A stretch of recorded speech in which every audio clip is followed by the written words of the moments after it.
అందరికీ నమస్కారం అండి. రత్నభాస్కర్ ఛానల్కి స్వాగతం. మాటామంతి కార్యక్రమానికి కూడాను.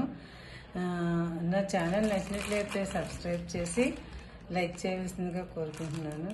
ఈరోజు మాటామంతి కార్యక్రమంలో దేని గురించి అంటే, ఈ ఆకు చూశారు కదా, ఈ ఆకు ఏంటనుకుంటున్నారు? మునగాకు. అందుకే మునగాకు చాలా మంచి ఆకు అన్నమాట. ఇది మనకి చాలా ఫ్రీగానే దొరుకుతుంది పల్లెటూరులో అయితే సాధారణంగాను.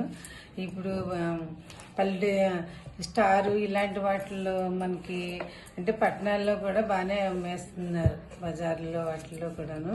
ఈ మునగాకుని మీరు కంపల్సరీ వారానికి ఒకసారైనా కానీ తినాలి. తింటే మీకు చాలా ఉపయోగాలు ఉన్నాయన్నమాట. ఆ ఉపయోగాలు ఏంటో మనం తెలుసుకుందాం.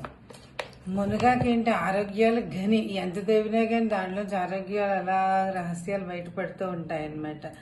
మునగాకు మన అందరికీ దొరికే బంగారం. అది బంగారం లాంటి ఆకు అనమాట. అది ఇందులో శరీరానికి అవసరమైన 9 అమినో యాసిడ్లు ఉన్నాయి. ఏసీఈ విటమిన్లు పుష్కలంగా ఉన్నాయి. మునగాకు రోగనిరోధక శక్తిని కూడా పెంచుతుంది. నెక్స్ట్ మన చర్మం కాంతివంతంగా తయారవుతుంది.